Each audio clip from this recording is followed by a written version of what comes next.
Matapos talunin ng USA ang France sa 2024 Paris Olympics sa score na 98-87, si LeBron James nga ang tinanghal na MVP sa 2024 Paris Olympics. Ito ang kauna-unahang Olympics MVP award ni LeBron. Isa si LeBron sa tatlong nanalo bilang MVP sa Olympics, kabilang sina Manu Ginobili noong nanalo ito noong 2004 Athens Olympics at Kevin Durant noong 2020 Tokyo Olympics. Isa na naman itong historic award para kay LeBron at panibagong dagdag na naman ito sa kanyang resume bilang isang greatest basketball player of all time sa kanyang era.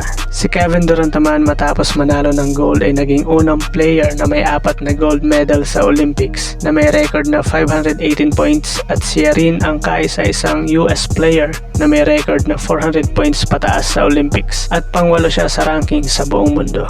Nagtala naman si Nikola Jokic ng ikalima niyang triple-double sa kasaysayan ng Olympic basketball habang pinangungunahan niya ang Serbia sa Paris 2024 bronze medal game.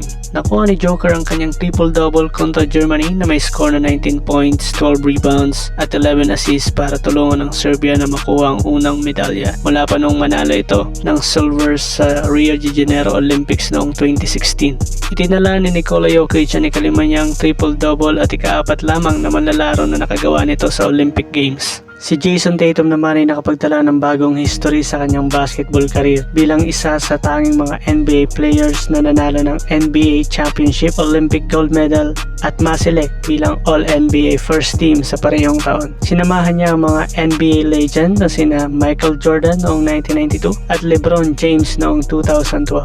At kung nagustuhan mo itong video na to, pakipollow naman ang ating page para maging updated ka sa mga panibago nating uploads.